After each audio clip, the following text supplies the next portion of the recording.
It's time to see what you're about, Willie Taggart.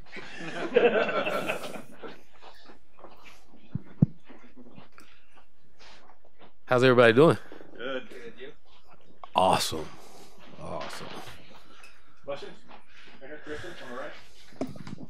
Does it feel like game week? I mean, has it kind of set in that this is, I know you've had an extended game week, but this is your first game week at Oregon? It does. It feels like because of the meeting, it feels like it just the energy from the guys. You can see it in them the way they practiced yesterday that they were, just excited. It's game week now. We get a chance to go out and play against someone else. So, all those things that happen every single year, it started to happen. Got media day. I get to talk to you all and get to go speak at the Oregon Club today. Be pretty cool. So all those things that usually happen during this time of season are starting to happen. So, it's go time. Preston, on the right. So you have 3 true freshmen on your depth chart. What do they do in spring and fall to earn those spots? And also, is there an update on Scott Pagano? You went straight to the depth chart, huh? Yeah, those guys, they just played consistently, and they made plays consistently. They've shown us that they can play at this level and shown us that they can help our defense. So I think that's probably the most important thing is that they consistent play and being able to play at this level. They've shown that they can do that. So now it's can you go do it in front of a lot of people, and we hope and think they can. Scotty Pagano, he's getting better. He's healing and he's out of the boot now and walking, so he's getting better every day. With regards to the freshmen, Jordan and Thomas obviously made big strides in the spring, but Johnny Johnson came on pretty well late. What did he do during preseason camp to he started catching footballs. Early on in preseason camp, he was dropping a lot of those passes, and but these last 2 weeks, he's been on fire. I mean, he's just been different. It's like, okay, I know the plays now. Now I can just go play football, and he's been playing like a veteran and making some big time catches for us and doing a great job of blocking. And he's playing with a lot of confidence right now, and hopefully that continues. We're on the right, Ryan. Willie, I'm going to sneak 2 quick ones in. First, does the air quality affect your preparation at all? Will you be able to practice normal? And also, just your general impression of Southern Utah and what they'll bring to the table? Yeah, we're going to practice. Nothing has changed from what we've been doing, and Southern Utah is a feisty group on a team that plays hard. They got some guys that can play on both sides of the ball, and you watch film on them last year when they played programs that's bigger than their team. They really came out and played hard and showed that they can play with those guys with Utah and BYU last year. Like I said, a feisty group. They played hard, played with a lot of energy. We really like that as a coach, seeing the effort that they give, and they play physical. So it's going to be fun. Back to Andrew. Your first game at Western Kentucky was against 8th-ranked Nebraska. You've been on the other side of this kind of game. What was it like to be on that other side when you're everyone expects you to come in and lay down? And does that make you warier of kind of the team that's coming in here expecting that they're going to have a chip on their shoulder? I know they have a chip on their shoulder and have something to prove. And again, that's how we were when we were at WKU. We felt like we had something to prove and wanted to do that. And we also know we didn't have enough ammo there as well. But we had a chip on our shoulder and wanted something to prove because no one gave us a chance.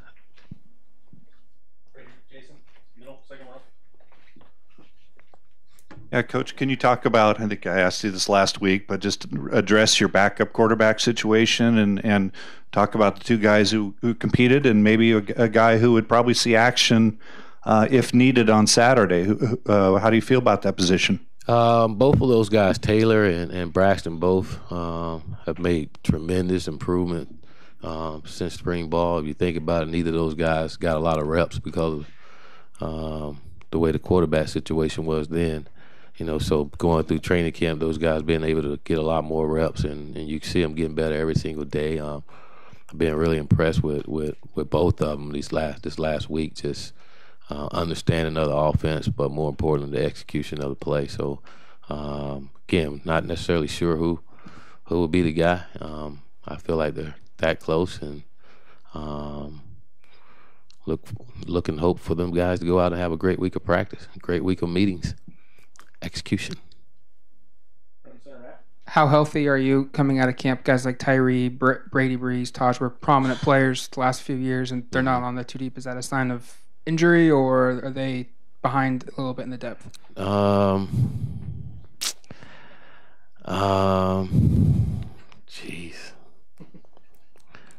No, those guys are healing.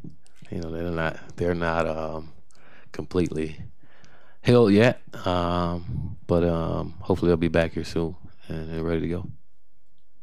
Right here, Tyson, front left. Do you have any routines or traditions you've developed throughout your career for just how you approach first day of game? I granted you guys practiced yesterday, but what's kind of the start of a game week like for you?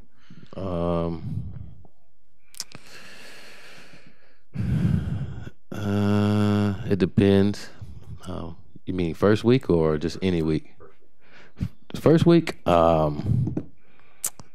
spend time with the fam on Sunday for a little bit. Come into work and watch some more film. You meet with our coaches, meet with our players, kind of set the stage of the week, and let them know what's going on that week and how we want to approach it, and get ready to have a great week of practice. Try to go over everything that could happen in this game. Try to do that with our guys, and a lot of reminders, you know, and not just with our players, but with our coaches as well, you know. So you try to make sure you covered everything you can, you know. And even when you do that, something comes up. You're like, geez, where did that come from? So that's about it. Right. Willie, do you think you'll learn quite a bit about your team that you don't know, or do you feel like you kind of know what this team's gonna be like? Absolutely, we will. You know, I think we'll learn a lot about our football team. I'm like you all. You know, I'm ready to see this team as well. You know, they've practiced, they've done the things that we asked them to do. Now it's time to go out and do it. You know, and in front of everybody. And so I'm excited to watch our guys play. Again, you learn so much about your football team in that first ball game, and again, I think every part of our program that we tried to address and change our culture to get into where we want, our guys have done that. And it's just another part of that process now of season, you know, and now we get to see what these guys and how they respond to games, you know, so really looking forward to it. Two questions on the same topic. With team captains, what do you think it was about Royce and Henry that their teammates voted them the captains this year? And then the second part is, what does a team captain really do for you? Like, is it kind of a figurehead role, or do they have actual responsibilities you'd like to see from them? First of all, they're big time roles for this football team. I mean, when you get voted on by your peers, you know, I don't think there's any other award out there they can get is better than being voted a captain of your football team. So it's a big time award for those guys, and I want them to. I mean, we meet every week. You know, the team pick those guys to be the captains and to be the face of this team. You know, and I think both of those guys, one, they've played here at this university and done some good things for us. They've shown that they can be a good football player for us. They both are good people, you know, and they both do the things that we asked them to do, you know, and I think their teammates appreciate and saw that in them. The good thing about that, when the team picks, they know the guys better than all of us, you know, so they know who's the right guys and who they want to lead this team, and I would say they picked two good guys. Yeah, Coach. I wonder if you could take us behind the scenes a little bit with your coaching style. You know, X's and O's, game planning is one thing, getting your team prepared that way. But how are you going to be emotionally with these guys? Whether it's a lot of positive reinforcement or a little bit of negative yelling, how excitable are you on game day getting your team ready to go? Are you an intense individual like that, or just more of a even-keeled? I don't know. I'm gonna let you guys judge that on Saturday. I'm gonna just go out and be me. You all will judge that one. I'm a football coach. There'll be some emotion, and there'll be some hugs. There'll be some not nice faces. But yeah, I'm gonna ask you that question on next Monday. You tell me, how am I? On the right, Steve. Coach, when you first got here, I asked your assessment of the team, and you characterized them as a team that you thought was mentally and physically weak. Now you're done with fall camp. How do you assess them now? I think our football team is physically they're stronger. I think the mental part of it, I won't be able to judge that until we get in these games and we get into tough games. I think that's going to be the time where you can judge how our team is mentally. When things get tough, how we respond. And you won't know that until we get in this game. I know the things that's been tough in the off season, our guys will respond the way that we want them to, and we just got to continue to be that way throughout the season, because there's going to be some tough times. There's going to be some tough moments, and a lot of times they come up in that first game. And I'm excited to see how our guys going to respond to adversity. You're going to look it in his face, look him in his eyes, and say, "Bring it on, baby." That's what we want. Do you get nerves on game day? Nervous? Yeah. Probably a little too much. I get fired up too. Get a chance to go out and compete. I think every competitive player out there get nervous at some point. But you also be excited to go out and compete, and it's game time.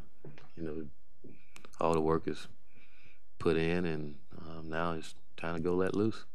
What's behind kind of the nerves? You just want to do right. You want to go out. You want to win. You want your guys to execute. I think those nerves are a little different from a coach and a player.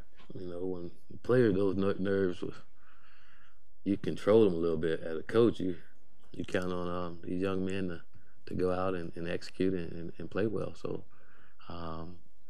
you want that for them, but again, you prepare right. Those nerves don't last long. It's go time. By the time you get to the tunnel and ready to go, all those nerves are gone. And again, I'm excited to hear that motorcycle, and ready to run out behind it. What's your impressions of Malik Young so far, and from what you've seen from him so far, is there a likelihood that he could take part week 1, week 2? Malik, Malik got to get in football shape. Malik is a strong kid, really strong kid, but he's got to get in football shape. So he's got to get in football shape, got to learn the defense, and once he does those things, we'll put him out there and see if he can help our football team. And he's working on those things now. So I can't tell you exactly when he'll be out there, but I guess I can tell you whenever Malik wants to be out there. So he get himself in shape and learn the defense and compete and execute and show that he can do it, then we'll put him out there. Back middle, Rick. Just curious, are you a superstitious individual at all? Do you have any, lucky socks or those kinds of things that you bring to a game each week, or no superstitions at all? No superstitions. You just gotta go play football, go out there and coach and play ball. I don't do myself like that. That's unnecessary drag. I just go play ball. Go get up, brush your teeth, go to meetings, go your play sheet, get ready for game day. Let's go. I'm a simple guy, so I don't have any superstitions. I'm sure you were busy preparing for this week's games, but was there any temptation to watch some college football Saturday with your old South Florida team, some Pac-12 teams playing this week? Yeah, I got a chance to see a little bit of all of them. Not as much of the Oregon State game because we had fan day here, and some other things going on, meetings. So didn't get to see much of that one, but got to see USL play and some Stanford's game. Ryan, front right. What was your Autzen experience like when you were at Stanford, and how much forward are you looking to? So we lost. It was loud. It was wet, and we were getting disappointed leaving there. I think we lost in the last 2 minutes of that game. But it was loud. It was impressive from that standpoint, and again, looking forward to being on that good side. I was going to say, as you kind of establish what you want to do here, how important is it to recapture that home field advantage this year? Oh, I think it's very important. That's got to be a weapon for us. It's got to be like a snake pit when you come into Austin. Our fans are loud. They make a difference. They give the opponent something else they have to work on to try to overcome, but also it motivates your team. Get your team fired up, and just seeing how passionate your fans are and excited they are when you make plays, when they want a play to be made, and I think it makes a huge difference. On the right, Preston. Willie, you've used the phrase in the preseason, the spotlight changes people. How do you think that's going to play out on Saturday? It does strange things to some people. Some people show up and show out. Some people hide. That's just kind of the way it goes sometimes, And hopefully we have a team full of guys that show up and show out. And how I think it'll go on Saturday is however our guys want it to go. They've prepared. They've worked hard. Now it's go out and play the way that we want to play, and the kind of brand of ball we want to play, and do it at a high level. So I'm excited to see. Again, I'm like you all. I can't wait to see what these guys are going to do. Matt, front middle. Much was made about Jordan Scott when he got here in spring from players and coaches alike. Now Austin has found his way on the 2 deep. Was he a guy that maybe is ahead of schedule? Or I know you said all these freshmen are pretty talented, but did you think he'd this quickly work his way into being able to help you this quickly? Talking about Austin? Yeah. We knew he was going to be a good football player for us. We always felt that way. And I think he impressed us even more throughout training camp, just being physical and then making the plays that he's made throughout training camp. Again, first and second string offense, so that's been impressive to us, again, being a true freshman and coming in to do some of those things that get you fired up, and knowing that you're going to have them for a few more years around here. Be cool. Kristen, all right. You talk about brushing your teeth and getting ready for game day. Are you drinking any juice on game day, or? Well, we brush our teeth and drinking any juice on game day. You gotta have that juice every day. It can't be artificial. It's got to be the real deal. But everybody better have that juice on game day. We're gonna be locked in to what we got to get done. But you gotta have some energy. And that comes if you're not juiced up, you got an issue. You're in the wrong spot. You definitely will not walk into Oxford Stadium. You don't have any energy. How about you all? You all have some juice on game day? I know the first game for sure. You've been waiting on this, huh? Some good storylines. Sean Kilpatrick is from kind of south of Houston. I wasn't sure over the weekend whether you had any conversation with him about making sure his family relatives, any of that's okay. Yeah, I have, and they're doing well. Actually, his parents were up here during that time. So, but he said everything is good with his family. Good. Thank you, Coach. All right, here we go.